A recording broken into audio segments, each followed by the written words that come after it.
नमस्कार साथियों, mission online academy YouTube channel पर आप सभी साथियों का स्वागत है, हार्दिक अभिनंदन है।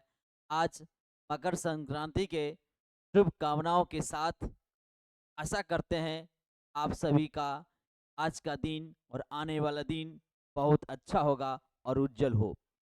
साथ ही 2 शब्द में आपको कहना चाह रहे हैं, कहता है 2 शब्द आपके बीच में। मीठे गुड़ में मिल गया तिल, उड़ी पतंग और खिल गया दिल। हर पल सुख और हर दिन शांति, आप सबों का मकर संक्रांति की बधाई। हैप्पी मकर संक्रांति। आप लोगों का मकर संक्रांति का हार्दिक अभिनंदन है, हार्दिक बधाई। साथ ही आप सभी साथियों से यह आग्रह करते हैं कि जो साथी YouTube चैनल पर नया है, आप उसे सब्सक्राइब कर देंगे।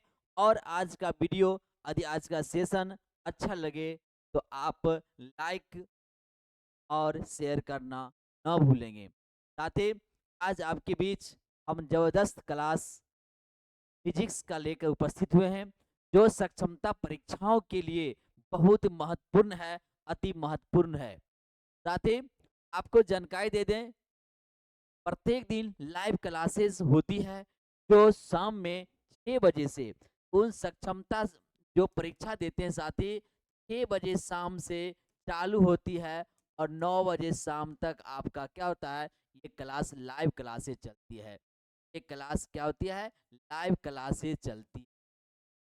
उसके बाद यदि जिन साथियों को यदि लाइव क्लासेस छूट गया, नहीं कर पाए हैं, उनके लिए रिकॉर्डेड क्लास भी उपलब्ध है। रिकॉर्डेड रिकॉर्डेड क्लास भी आप उसके लिए क्या है, रिकॉर्डेड क्लास भी है। उसके बाद आपको मटेरियल्स मटेरियल्स भी आपको मिल जाएगी। मटेरियल्स भी आपको उपलब्ध होगा और साथ ही टेस्ट सीरीज भी उपलब्ध होगा। टेस्ट सीरीज भी क्या मिल जाएगी, आपको मिल जाएगा। टेस्ट सीरीज भी आपको मिल जाएगी।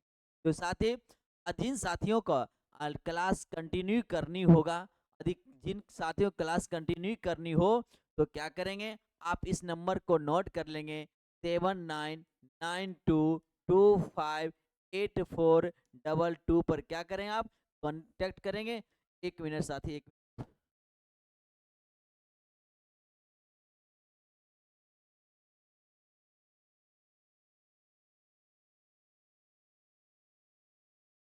जी आपके बीच थोड़ी सी टाइम लग गया। तो आप इस नंबर पर क्या करेंगे, संपर्क करके और आप क्लास को ज्वाइन कर सकते हैं। विशेष जानकारी आप इसमें ले सकते हैं। तो साथ ही हम आपको विशेष जानकारी, सक्षमता एग्जाम का समय बहुत ही कम बची है, बहुत कम समय बचेगा, इसलिए आप लोग जल्द से जल्द क्लास ज्वाइन कर लें। जल्द से जल्द क्लास ज्वाइन कर लेंगे ताकि यह समय से आपका सभी कुछ हो सकता है, समय से सब कुछ आपको मिल जाएगी।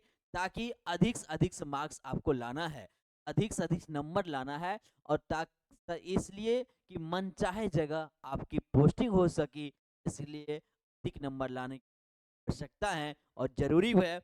इस अधिक नंबर लाने के लिए मिशन ऑनलाइन एकेडमी की टीम आपको भरपूर सहयोग करेगी, भरपूर मदद करेगी। तो साथ ही आप इससे निश्चित जुड़ेंगे और देखेंगे कि आने वाला दिन आपका बहुत ही आसान होता चला जाएगा। लगेगा नहीं कि बर्थडे नहीं होगा कि हम आपका क्लास कर रहे हैं या विद्यार्थी का प्रेशर होगा, बहुत आसान सा होने लगेगा। तो चलिए साथी, आप फिजिक्स का क्लास लेकर के आपके बीच प्रस्तुत हैं, फिजिक्स क्लास लेकर के उपस्थित हैं। तो चलिए पहला क्लास देखेंगे, पहला क्वेश्चन आप इसमें देखेंगे। उठा लीजिए। तो पहला क्लास कहता है यूरेनियम 235 नाभिक न्यूक्लियस में क्या है। 235 प्रोटॉन होते हैं, 235 न्यूट्रॉन होते हैं, 235 इलेक्ट्रॉन होते हैं। प्रोटॉन और न्यूट्रॉन के बल संख्या क्या होती है, 235 होती है। यानी प्रोटॉन और न्यूट्रॉनों की संख्या क्या होती है, बराबर होती है। तो आप इसका अच्छी तरह से देख सकते हैं, जान सकते हैं आप। यूरेनियम जो है, यूरेनियम 235 नाभिक न्यूक्लियस है। क्या होता है? नाभिक में क्या होता है? यूरेनियम के 235 यूरेनियम है। जो यूरेनियम 235 होता है, फिर अलग अलग भी होता है, लेकिन आज यूरेनियम 235 के बारे में बात करेंगे। तो नाभिक में क्या होता है?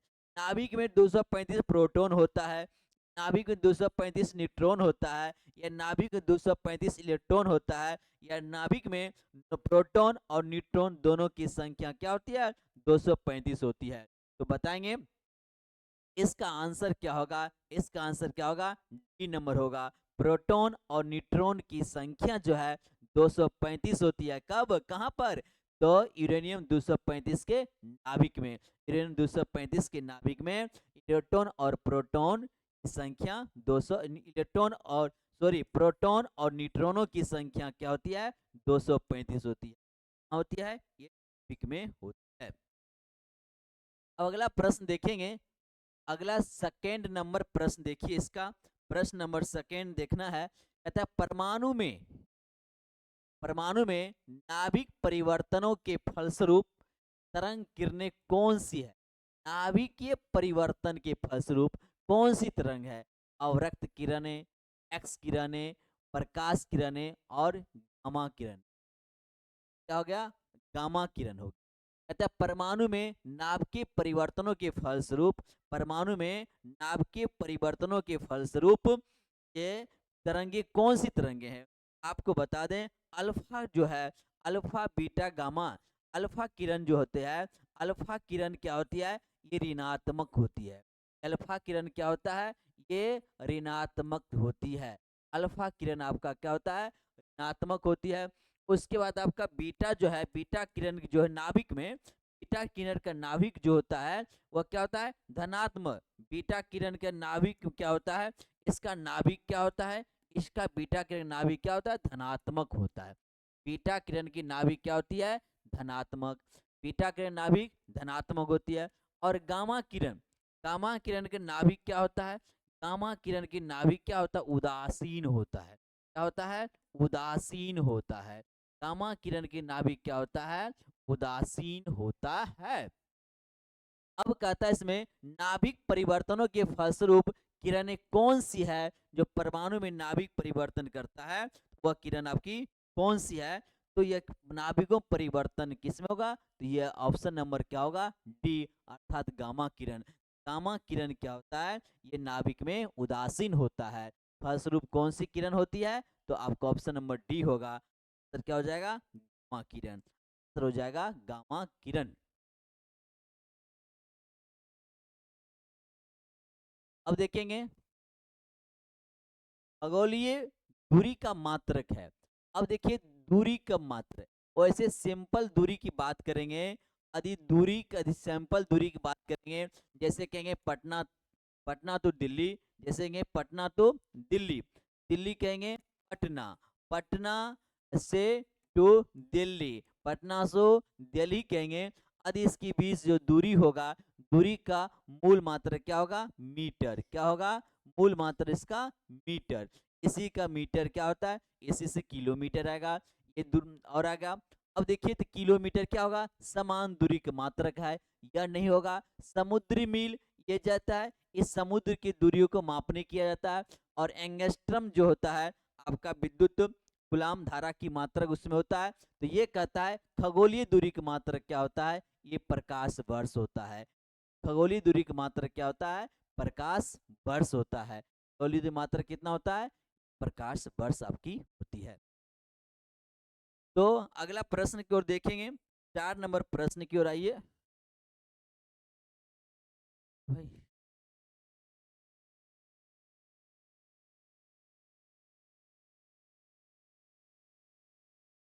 अपडेट होने लगी। 4 नंबर प्रश्न देखिए। प्रश्न संख्या 4 देखें। कहता है सूर्य के अलावा पृथ्वी के निकटतम तारे से प्रकाश को पृथ्वी तक आने में लगने वाला समय कितना?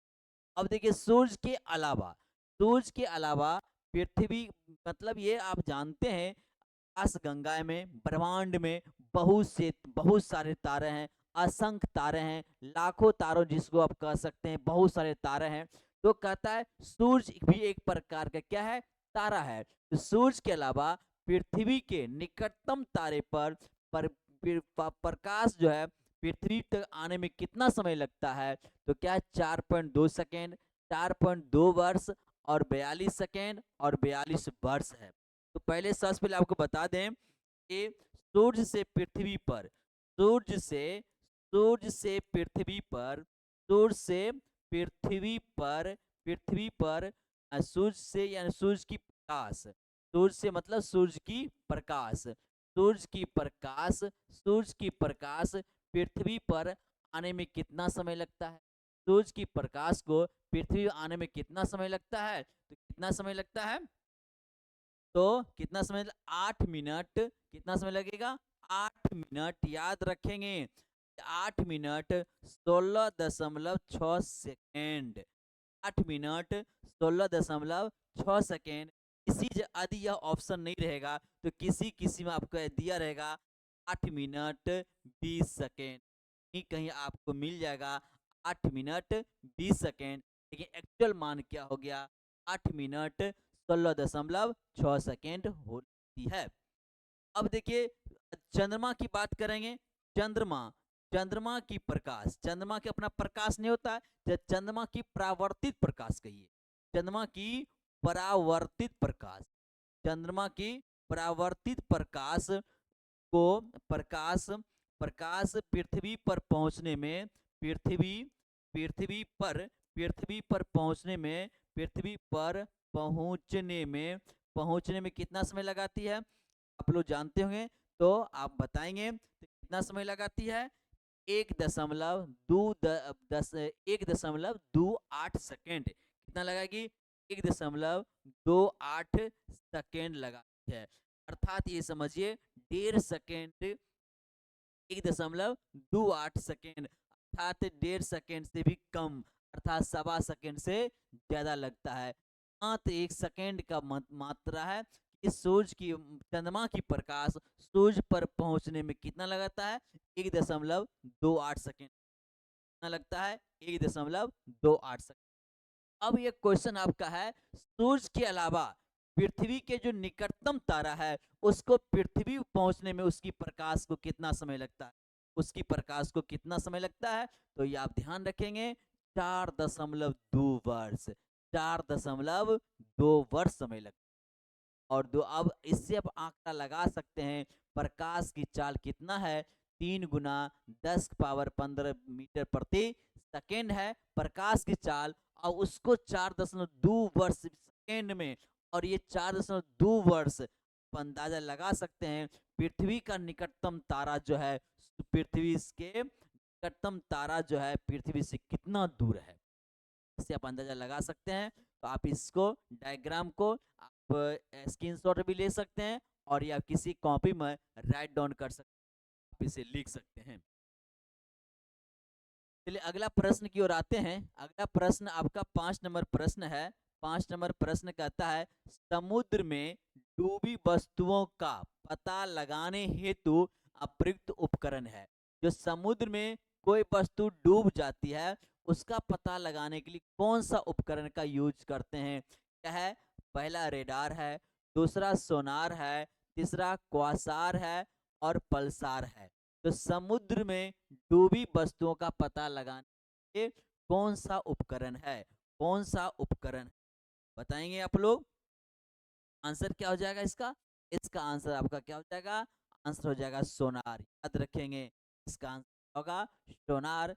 सोनार जो है समुद्र में डूबी हुई वस्तुओं का पता लगाने बहुत इंपॉर्टेंट महत्वपूर्ण उपकरण है। इसका आंसर क्या हो जाएगा, सोनार, बी नंबर ऑप्शन। प्रश्न 6 नंबर प्रश्न देखते हैं, 6 नंबर प्रश्न देखते हैं। 6 नंबर प्रश्न कहता है निम्नलिखित में कौन सा पदार्थ भारी मशीनों में स्नेहक, यानी क्या चीज है, स्नेहक रूप में प्रयुक्त किया जाता है, स्नेहक रूप में प्रयुक्त किया जाता है। बॉक्साइट, जो आपका ये बॉक्साइट क्या है, एल्युमिनियम का अयस्क है। फास्फोरस, फास्फोरस, गंधक और ग्रेफाइट, तक और ग्रेफाइट फास्फोरस आप होगा, जो आप फास्फोरस खुद ही स्वतंत्र अवस्था में अच्छा से नहीं रह सकती है। और क्या हो गया, गंधक। तो आंसर क्या इसका होगा, ग्रेफाइड। डी नंबर इसका क्या हो जाएगा, ग्रेफाइड। प्रश्न है, निम्नलिखित में कौन सा पदार्थ भारी मशीनों में स्नेहक के रूप में प्रयुक्त किया जाता है। हो जाए आपका, हो जाएगा ग्रेफाइड। ग्रेफाइड आपका। चलिए 7 नंबर प्रश्न की ओर चलते हैं। 7 नंबर प्रश्न कहता है, ऑटो वाहनों में द्रव चालित हाइड्रोलिक ब्रेक, ब्रेक किसके सिद्धांत पर, रुक गया है, इसका क्या आंसर होगा, किसके सिद्धांत पर कार्य करता है। तो पहला ऑप्शन है बर्नूली के सिद्धांत के अनुसार कार्य करता है। दूसरा है पायसली, पायसली के सिद्धांत के अनुसार काम करता है। तीसरा है पास्कल के सिद्धांत के अनुसार काम करता है। चौथा है आर्किमिडीज के नियम के अनुसार काम। तो प्रश्न आपका है, ऑटो वाहनों में द्रव चालित यानी किसको कहते हैं, हाइड्रोलिक ब्रेक का इस्तेमाल जो है किसके सिद्धांतों के अनुसार, किसके सिद्धांतों के अनुसार हम करता है। अब देखिए, हाइड्रोलिक लिफ्ट होता है, हाइड्रोलिक प्रेस होता है और हाइड्रोलिक ब्रेक। अब देखिए हाइड्रोलिक लिफ्ट भी होता है, हाइड्रोलिक, हाइड्रोलिक, हाइड्रोलिक लिफ्ट भी होता है, hydraulic lift, lift, lift, lift और hydraulic brake, hydraulic, hydraulic press भी होता है, हाइड्रोलिक चीज प्रेस, हाइड्रोलिक प्रेस और hydraulic brake, hydraulic, hydraulic, hydraulic brake, hydraulic brake. यह जो है किसके नियम पर कार्य करता है, यह किस नियम पर कार्य करता है, यह आप बताएंगे इसके नियम पर कार्य करता है। तो यह जो आपका है पास्कल के सिद्धांत पर काम करता है। ये सब क्या है, पास्कल के सिद्धांत पर काम, इसके सिद्धांत पर, पास्कल के सिद्धांत पर। हम पास्कल सिद्धांत आप सभी जानते होंगे, हम उसको रिकॉल करते हैं। किसी बर्तन में, ध्यान देना है, किसी बर्तन में, किसी बर्तन में बंद द्रव के किसी किसी भाग पर आरोपित बल, किसी बर्तन के बंद द्रव पर किसी भाग पर आरोपित बल द्रव द्वारा सभी दिशाओं में समान, द्रव द्वारा सभी दिशाओं में समान परिमाण में संचारित, संचरित होता है, उसको क्या, वह नियम किसका है, पास्कल का नियम। द्रव द्वारा समान दिशा में संचालित होता है और पास्कल के नियम कहलाता है। और ये इसी का पास्कल का नियम पर भी हाइड्रोलिक लिफ्ट, हाइड्रोलिक प्रेस और हाइड्रोलिक ब्रेक काम करता है। यहाँ पर दिया हुआ है, ऑटो वाहन में द्रव चालित हाइड्रोलिक ब्रेक किसके सिद्धांत पर काम करता है। तो आंसर क्या होगा आपका, पास्कल के सिद्धांत पर। आंसर क्या होगा, पास्कल के सिद्धांत पर। चलिए प्रश्न देखते हैं। प्रश्न नंबर देखेंगे, डॉक्टर द्वारा रोगी व्यक्ति के पेट की आंतरिक प्रयुक्त अंतर्दर्शी एंडोस्कोप, एंडोस्कोप प्रकाश के परावर्तन पर निर्भर कर, प्रकीर्णन पर निर्भर करता है और वर्तन पर निर्भर करता है, पूर्ण आंतरिक परावर्तन पर निर्भर करता है। आप देखते होंगे एंडोस्कोप, एंडोस्कोपी भी कह सकते हैं, जांच होती है। आप समानतः क्या किया जाता है एंडोस्कोपी में, शरीर के अंदर की भाग और आपकी आंख में देख, पेट के अंदर देखने, तो क्या होता है, उसे एक मशीन यंत्र आता है कि बहुत ही लंबी पाइप होती है, बहुत ही लंबी पाइप होती है जो आपके मुंह के द्वारा डाला जाता है और उसके अंतिम छोर पर एक लेंस लगा है जिसे कैमरा कहते हैं, और कैमरा से कनेक्ट आपके सिस्टम, लैपटॉप, इससे सिस्टम रहता है और आप उसमें देख सकते हैं कहाँ पर क्या दिक्कत है, उसके सूक्ष्म बहुत गहन आप उसकी परीक्षण कर सकते हैं। तो वह कहता है, तो वह प्रयुक्त एंडोस्कोपी जो है प्रकाश के किस पर डिपेंड करता है, तो आंसर आपको क्या होगा इसमें? पूर्ण आंतरिक परावर्तन के पर काम करता है। इस पर निर्भर है, पूर्ण आंतरिक परावर्तन के पर निर्भर करता है। ठीक है, तो अगला आगे बढ़ते हैं, प्रश्न की ओर बढ़ते हैं। अब देखिए क्वेश्चन नंबर 9, एसी। एसी, इसको आप एसी का अल्टरनेटिव करेंट को डीसी में डायरेक्ट करंट, डीसी क्या है? डायरेक्ट करंट, दिष्ट धारा कहते हैं। परावर्तन करने की युक्ति उपकरण कौन है? यानी एसी को डीसी में प्रयुक्त करने वाला कौन है? तो क्या है? ट्रांसफार्मर है, प्रेरण कुंडली है, दिष्टकारी है और डायनेमो। आप ये लोग ट्रांसफार्मर जो काम करता है, ट्रांसफार्मर का काम है एसी को डीसी में चेंज करना नहीं। आमतौर पर लोग यही समझते हैं कि ट्रांसफार्मर जो है बिजली के खंभों पर लगा रहता है या किसी मशीनों में लगा रहता है, तो उसको कहता है कि एसी में डीसी में कन्वर्ट करता है, जो ऐसी बात। ट्रांसफार्मर का काम क्या है? हाई वोल्टेज को, यानी हाई हाई वोल्टेज कहिए या हाई क्या कर सकते हैं, हाई उसके ताप को उसको क्या करता है, हाई को क्या करता है, लो में निम्न में करता है। हाई को निम्न में चेंज करता है और या निम्न को क्या करता है, हाई में चेंज। उसका काम क्या है? उच्च को निम्न चेंज करना और हाई को क्या करना है, हाई को वोल्टेज के कुछ भी करते हैं, हाई को हाई वोल्टेज को किस में करना है, लो में चेंज करना। हाई वोल्टेज को लो वोल्टेज में चेंज करता है। लो वोल्टेज में चेंज करता है क्या? क्या क्या करता है? लो वोल्टेज को लो वोल्टेज को क्या करता है, हाई वोल्टेज में चेंज करता है। हाई वोल्टेज में क्या इसको चेंज करता है। तो ट्रांसफार्मर का काम हाई को क्या करना है, लो में करना है, या लो को हाई में काम। तो एसी में डीसी में बदलने का नहीं है, ऑप्शन नंबर ए आपका नहीं। अब देखिए आपका डायनेमो है, डी में आपका क्या है, डायनेमो। क्या है? डायनेमो। डायनेमो क्या का काम क्या है? डायनेमो का काम क्या है? डायनेमो का काम आपको इसमें वो क्या कहते हैं, यांत्रिक ऊर्जा को, डायनेमो यांत्रिक ऊर्जा को क्या करता है, विद्युत ऊर्जा में बदलता है। क्या करता है? यांत्रिक ऊर्जा को क्या, यांत्रिक ऊर्जा को यांत्रिक यांत्रिक ऊर्जा को यांत्रिक ऊर्जा को क्या करता है, ऊर्जा को विद्युत ऊर्जा में बदलती है।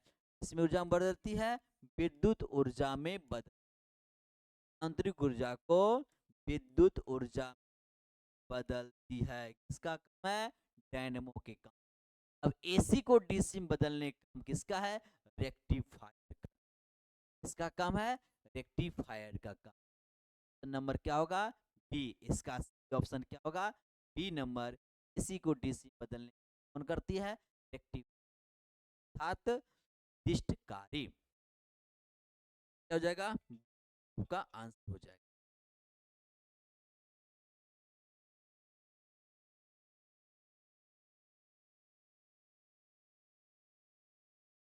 प्रकाश के वेग की तुलना में रेडियो तरंगों का वेग क्या है? प्रकाश के प्रकाश के वेग की तुलना में रेडियो तरंगों का वेग क्या होता है? कम होता है, अधिक होता है, समान होता है, अनंत और सीमित होता है।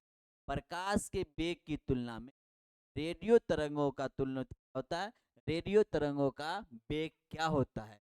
कम होता है, अधिक होता है या अधिक होता है, एक समान होता है? आप लोग ध्यान दीजिएगा, आप लोग बताने की कोशिश करेंगे। होता है प्रकाश के वेग की तुलना में रेडियो तरंगों का वेग क्या होता है? समान होता है। ऑप्शन होगा 3 नंबर हो जाएगा, समान है। अब 11 में प्रश्न देखेंगे, निम्नलिखित में से कौन सा जोड़ा कण प्रतिकण है? प्रोटॉन और न्यूट्रॉन, इलेक्ट्रॉन और पॉजिट्रॉन, प्रोटॉन और इलेक्ट्रॉन, न्यूट्रॉनों और न्यूट्रॉन। निम्नलिखित में कौन सा जोड़ा कण कण और प्रति कण प्रति कण है प्रोटॉन और न्यूट्रॉन, इलेक्ट्रॉन और पॉजिट्रॉन, और क्या प्रोटॉन और इलेक्ट्रॉन, प्रोटोनों और न्यूट्रॉन। आप लोग बताएंगे आंसर क्या होगा इसका, आप लोग ध्यान दीजिएगा। तो क्या होगा इसका, कण और प्रतिकण, कण और प्रतिकण। आप जानते हैं परमाणु का कण, परमाणु में कौन कौन सा मूल कण है, इलेक्ट्रॉन। परमाणु का मूल कण कितना है, इलेक्ट्रॉन। इलेक्ट्रॉन मूल कण कितना है, तीन। पहला इलेक्ट्रॉन और प्रोटॉन, इलेक्ट्रॉन और प्रोटॉन, और तीसरा कितना है, न्यूट्रॉन, न्यूट्रॉन, न्यूट्रॉन। ये मूल कण, कौन सी कण है, तीन क्या है, परमाणु का मौलिक कण, मौलिक कण है। अब ये तो कण आपका हो गया, कण होगा। अब प्रतिकण, प्रतिकण में होता है, प्रतिकण क्या होता है, प्रतिकण कौन कौन होता है, प्रतिकण आपका जैसे पॉजिट्रॉन, पॉजिट्रॉन क्या है, प्रति इलेक्ट्रॉन क्या हो गया, कण हो गया, और प्रतिकण कितना हो गया, कौन सा हो गया, पॉजिट्रॉन। तो ऑप्शन क्या हो जाएगा। अब देखिए प्रोटॉन और न्यूट्रॉन ये तो मूल कण है, मूल कण नहीं होगा, मूल कण नहीं होगा। फोटोन और इलेक्ट्रॉन, फोटोन आपका, फोटोन आपका इसमें कहता है मूल कण नहीं है, ये प्रतिकण है, तो ये ऑप्शन आपका नहीं होगा। पहले क्या कहता है, आपको होना चाहिए कण, यहाँ पहले दिया न्यूट्रिनो, न्यूट्रिनो प्रतिकण है, ये आपका नहीं होगा। पहले होना चाहिए कण, पहले क्या होना है, कण, और उसके बाद क्या है, प्रतिकण, उसके बाद क्या है, प्रतिकण, उसके बाद क्या है, प्रतिकण। तो कण आपका क्या होगा, कण हो गया इलेक्ट्रॉन, और उसके बाद प्रतिकण कितना हो गया, पॉजिट्रॉन। तो ऑप्शन नंबर क्या होगा, ऑप्शन क्या हो जाएगा आपका, आपका क्या, क्या प्रश्न क्यों रहा, ये प्रश्न, प्रश्न है, प्रसिद्ध बिग बैंग थ्योरी किस मुख्य सिद्धांत पर आधारित है। Big bang theory, big bang theory किस मुख्य सिद्धांत पर आधारित है, डिमोन प्रभाव पर, डॉपलर प्रभाव पर, डी ब्रोगली प्रमेय पर, उष्मा गति सिद्धांत पर। प्रसिद्ध बिग बैंग थ्योरी इस सिद्धांत पर निर्भर करता है, इस सिद्धांत पर निर्भर करता है। ऑप्शन बताएंगे आप लोग, ऑप्शन क्या हो जाएगा, इसका प्रश्न आप हो जाएगा बी नंबर, किसके प्रभाव पर, डॉपलर के प्रभाव पर। बिग बैंग जो, big bang, big bang theory depend करता है, बिग बैंग थ्योरी जो किसका है, डॉपलर के प्रभाव, के प्रभाव पर। चलिए 13 नंबर प्रश्न है आपके बीच, कोबाल्ट, कोबाल्ट 60 से कौन सी किरण निकल, कोबाल्ट से कौन सी किरण निकलती है, एक्सरे किरण, बीटा किरण, गामा किरण, और सभी। रे मतलब रे जो है, रे, रे, रे मतलब क्या हो, किरण, रे क्या है, किरण, किरण कौन सी किरण निकलती, कोबाल्ट 60 से कौन सी किरण निकल, कोबाल्ट 60 से कौन सी किरण निकलती है। तो कोबाल्ट में आप देख जानते हैं, अब देखे होंगे, कोबाल्ट में कौन सी किरण होती है, गामा किरण, कोबाल्ट से। और जो गामा किरण जो है, गामा किरण जो है, इसकी उदाहरण भी क्या होता है, उदासीन, गामा किरण की भी क्या होती है, उदासीन। प्रश्न 14 नंबर, 14 नंबर प्रश्न है, गुरुत्वाकर्षण नियमों के आविष्कारक कौन थे। तो गुरुत्वाकर्षण नियम, न्यूटन, फेराडे, न्यूटन, इनमें से कोई नहीं।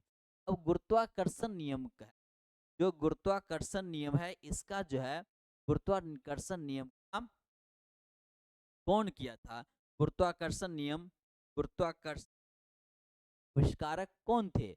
तो आप जानते हैं गुरुत्वाकर्षण, न्यूटन, फैराडे और न्यूट्रॉन। अब जब ये बहुत प्रचलित है, जो पृथ्वी गुरुत्वाकर्षण है ब्रह्मांड के, ब्रह्मांड के कोई दो पिंड एक दूसरे का, ब्रह्मांड के कोई दो पिंड एक दूसरे को अपनी ओर आकर्षित करती है, उसी को क्या बोलते हैं, गुरुत्वाकर्षण करते हैं।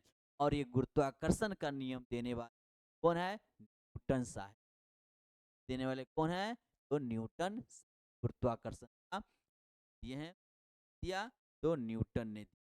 गुरुत्वाकर्षण, न्यूटन ने गुरुत्वाकर्षण।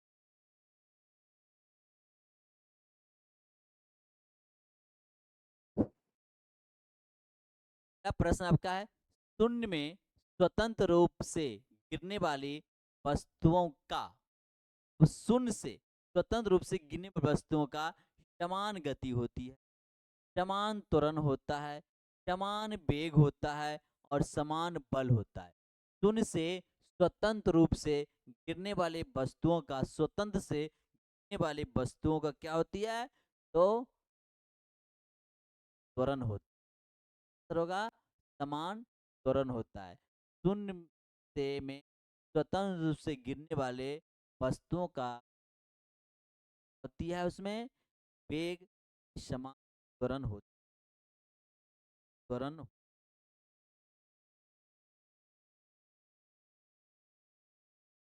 16वां प्रश्न कहता है, एक गतिशील बस में अचानक ब्रेक लगने से सवारी आगे की ओर झुक जाती है, या किस नियम का पालन? न्यूटन का प्रथम नियम, न्यूटन का द्वितीय नियम, न्यूटन का तृतीय नियम, संवेग के। अब देखिए न्यूटन का प्रथम नियम क्या है, न्यूटन का प्रथम क्या है, न्यूटन का प्रथम नियम क्या है, यह नियम जो है, जिसको आप जड़त्व का भी नियम कह सकते हैं। विराम, कोई वस्तु विराम की अवस्था में रहती है, वह विराम की अवस्था में ही रहना पसंद करती है। या यदि कोई गतिशील वस्तु गति में है, तो वह गति में ही रहना चाहती है। इसी को क्या, यह कौन सा नियम है, इसी को आप जड़त्व का भी नियम कहते हैं। तो क्या करते हैं, जड़त्व का भी नियम कह सकते हैं, और इसको गैलीलियो का भी नियम कहते हैं। तो न्यूटन का प्रथम नियम क्या है, न्यूटन का प्रथम नियम फिर से सुनिए, कोई वस्तु यदि विराम में है तो विराम अवस्था में रहना चाहती है, या कोई वस्तु गतिशील है तो गति अवस्था में रहना चाहती है, ही न्यूटन का प्रथम नियम है। और न्यूटन के प्रथम नियम को गैलीलियो का भी नियम कहते हैं, अर्थात इसी को जड़त्व का नियम। तो अब कहता है जड़त्व का नियम कहते हैं। अब न्यूटन का द्वितीय नियम, ये यही क्या है, न्यूटन का प्रथम नियम को क्या बोलते हैं, जड़त्व का भी नियम कहते हैं। और न्यूटन का द्वितीय नियम बताएंगे, न्यूटन का द्वितीय नियम बताइए। तो न्यूटन का द्वितीय नियम जैसे कि कहता है, किसी वस्तु के संवेग में परिवर्तन की दर उस वस्तु पर आरोपित बल के समानुपाती होती है। और किसी वस्तु पर, किसी वस्तु के संवेग में परिवर्तन की दर उस वस्तु के आरोपित बल के समानुपाती होती है।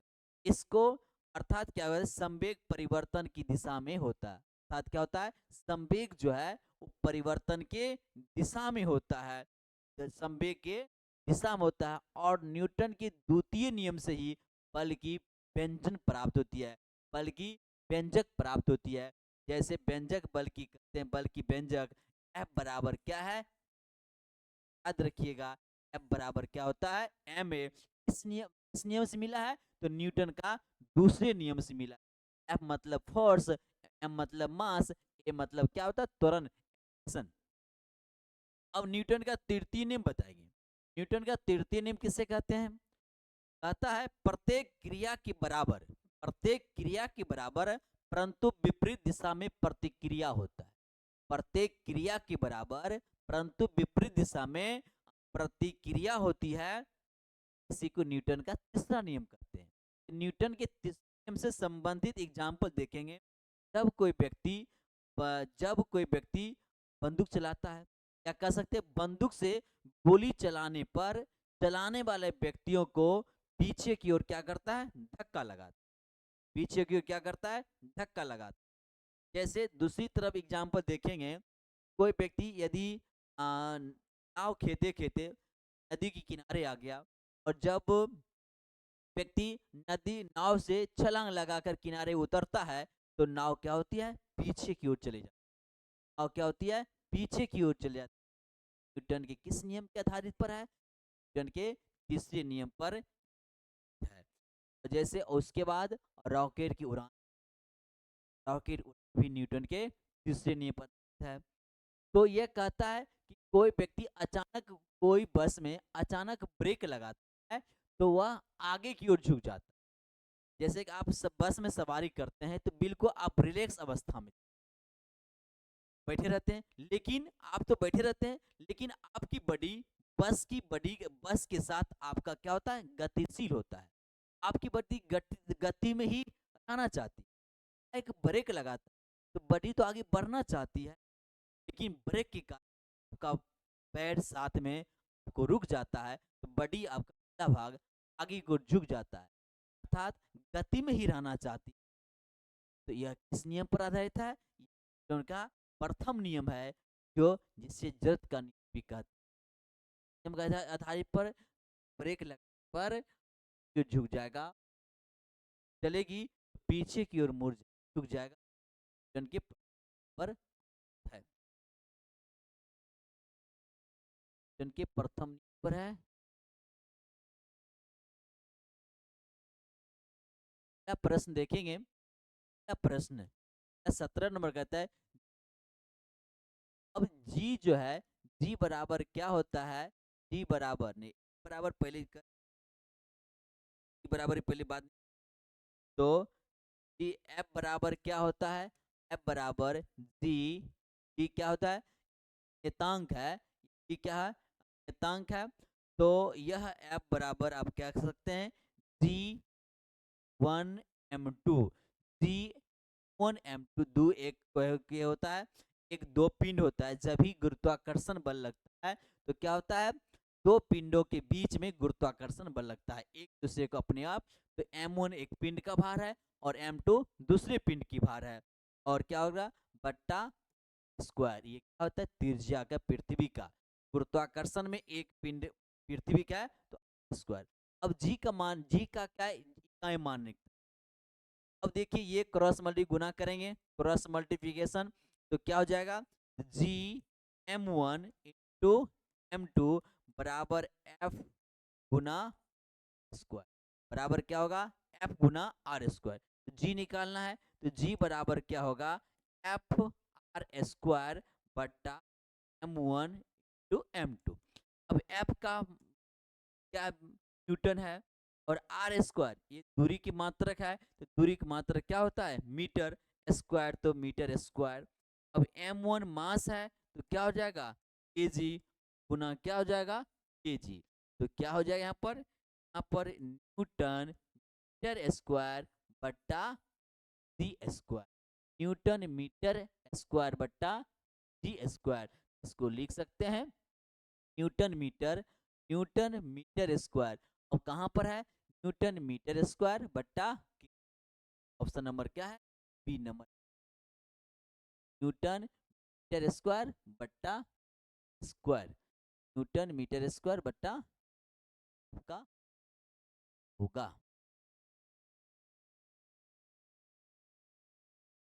प्रश्न देखेंगे, आवेग का माप, वेग माप है किसका, मान वेग का, गति की, मात्रा का, भार, वेग माप है, वेग किसका माप है, वेग पल्स, वेग जो है, वेग का वेग पल्स बराबर क्या होता है, इम्पल्स,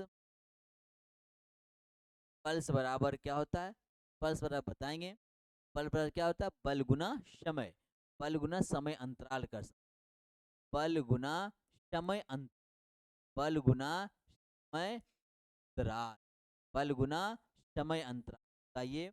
तो ये आवेग अब क्या है, वेग क्या है, अदिश राशि, वेग क्या है, ये अदिश राशि, इसकी दिशा फिक्स नहीं, इसकी क्या अदिश राशि है, तो अदिश राशि है, तो ये इसका क्या हो जाएगा, आपका पर डिपेंड, पर डिपेंड करता है, ये पर डिपेंड करता है। जैसे कि आप समय बढ़ाते हैं, समय जितना बढ़ाएंगे, समय इम्पल्स आवेग जो है, समय समय अंतराल पर डिपेंड करता है, समय कम हो, समय पर डिपेंड करता है, इसकी वेग का। बल का मात्रक क्या है? किलोग्राम मीटर प्रति सेकेंड। बल का मात्रक इसे अभी जस्ट आप निकाले हैं। बल का व्यंजक किससे प्राप्त होता है? न्यूटन के द्वितीय नियम से। न्यूटन के द्वितीय नियम से बल का व्यंजक प्राप्त होता है, जैसे F बराबर क्या होता है? m पर m। तो m क्या हो गया? m मास हो गया, तो क्या हो गया ये? kg। kg हो गया। अब a बराबर निकाले। a बराबर क्या होता है? v माइनस यू बट्टा t। और v क्या है? वेग होता है। वेग का मात्रक क्या होता है? मीटर मीटर प्रति सेकेंड। और t का मात्रक सेकेंड। तो क्या होगा? मीटर प्रति सेकेंड स्क्वायर हो गया। मीटर प्रति सेकेंड स्क्वायर हो जाएगा। m का क्या हो जाएगा? मीटर प्रति सेकेंड स्क्वायर। क्या होगा? किलोग्राम मीटर प्रति सेकेंड स्क्वायर। किलोग्राम प्रति मीटर है, ये होगा। किलोग्राम मीटर प्रति सेकेंड नहीं होगा। किलोग्राम मीटर प्रति सेकेंड स्क्वायर। यहाँ क्या है? किलोग्राम मीटर प्रति सेकेंड स्क्वायर। किलोग्राम मीटर प्रति सेकेंड स्क्वायर। ये क्या हो जाएगा? किलोग्राम मीटर डैश नहीं होगा, तो यहाँ किलोग्राम मीटर होगा और प्रति। तो ऑप्शन नंबर क्या होगा? बी। ऑप्शन कुछ इधर है, देखिए किलोग्राम हो जाएगा मीटर प्रति सेकेंड स्क्वायर। मात्रक होता है और बल का मात्रक क्या होता है? न्यूटन भी होता है। न्यूटन भी होती है।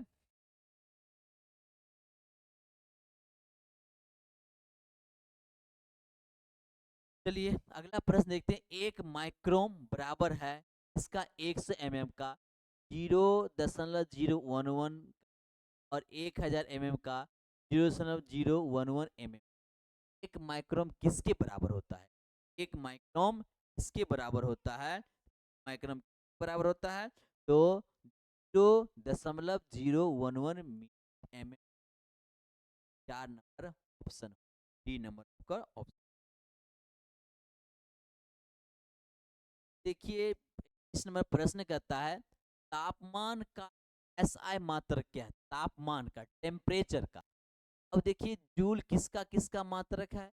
जूल किसका मात्रक है? ऊर्जा का। और जूल किसका मात्रक है? ऊर्जा का और काट। वाट किसका मात्रक है? ये शक्ति का। किसका मात्रक है? शक्ति का। और केल्विन किसका मात्रक है? ये ताप का मात्रक है। केल्विन किसका मात्रक है? ताप का। केल्विन। और कैलोरी जो है, कैलोरी जो है, जैसे भोजन से ऊर्जा मिलती, तो ये ऊर्जा का ही एक ऊर्जा का ही मात्रक आप कह सकते हैं कैलोरी है। लेकिन एक कैलोरी की दूसरी तरह ऊर्जा की मात्रक है। जैसे आप भोजन प्राप्त करते हैं, उससे आपको ऊर्जा मिलती है, तो कितने कैलोरी मिलती है, उस हिसाब से उसकी ऊर्जा का मात्रा भी कैलोरी कह सकते हैं। उसमें किस हिसाब से? भोजन करने में। जैसे आप कह सकते हैं फीमेल के प्रत्येक दिन 2000 कैलोरी 2000 कैलोरी 2000 कैलोरी ऊर्जा की आवश्यकता होती है। 2000 कैलोरी ऊर्जा की आवश्यकता है। मेल के लिए मेल के लिए 2500 कैलोरी 2500 कैलोरी ऊर्जा की आवश्यकता। मेल कितना होता है? 2500 कैलोरी ऊर्जा की आवश्यकता। तो कैलोरी क्या है? भोजन से प्राप्त करने वाली ऊर्जा, उसकी मात्रा क्या है? कहता है तापमान कैसा है, मात्रा क्या है होगा इसका? पिन। तापमान कैसा है, मात्रा पिन।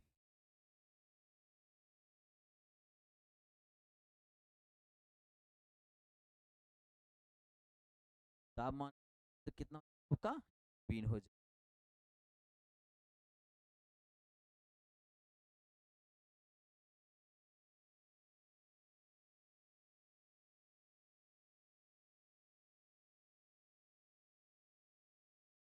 स्प्रिंग को अपनी समान लंबाई पर वापस लौटने लगने वाले बल को कहते हैं वाले बल को कहते हैं क्या कहते हैं?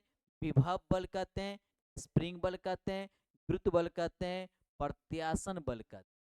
स्प्रिंग को अपनी समान पर पाई पर वापस लौटने वाले बल को क्या कहते हैं? लगने वाले बल को क्या कहते हैं? करते हैं इसमें प्रत्यायन बल करते हैं।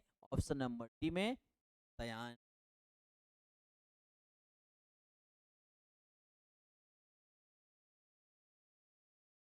तो देख, ग्रहों की गति के नियम किसने प्रतिपादित किया? ग्रहों के गति के नियम किसने प्रतिपादित किया? न्यूटन ने, कोपरनिकस ने, लीओ ने, केपलर ने। तो जानते हैं कि ग्रहों का गति के नियम किसने प्रतिपादित किया? ग्रहों गति नियम न्यूटन जो है आपका किया। न्यूटन ने क्या किया? गुरुत्वाकर्षण, गुरुत्वा गुरुत्वाकर्षण का न्यूटन ने क्या किया? गुरुत्वाकर्षण खोज किया। उसके बाद गैलीलियो ने दूरबीन का, गैलीलियो ने किसका खोज किया था? दूरबीन का खोज किया था। और कोपरनिकस ने, निकोलस कोपरनिकस ने, इसने यही ये बताया पृथ्वी जो है, पृथ्वी अपनी अक्ष पर, अपनी अक्ष पर एक दिन में घूर्णन करती है, एक दिन में घूर्णन करती है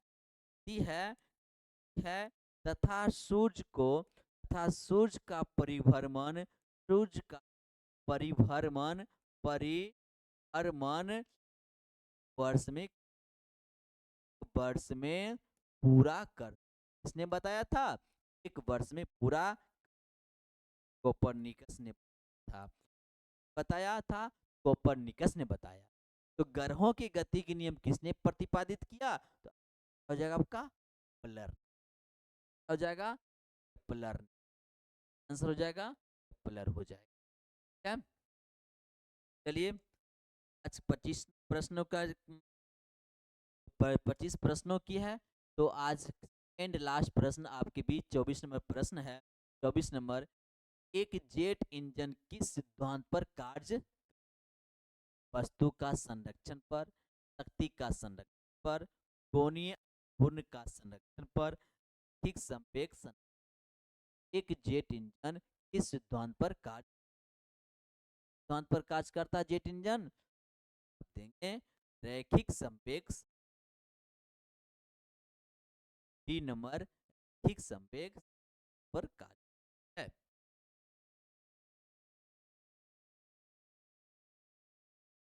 आज प्रश्न 25 नंबर है।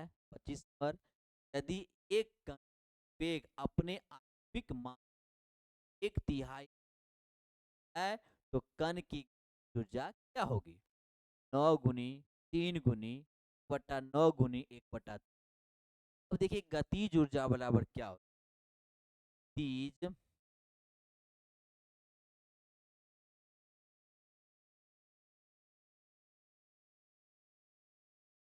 तीज ऊर्जा बराबर, तीज ऊर्जा बराबर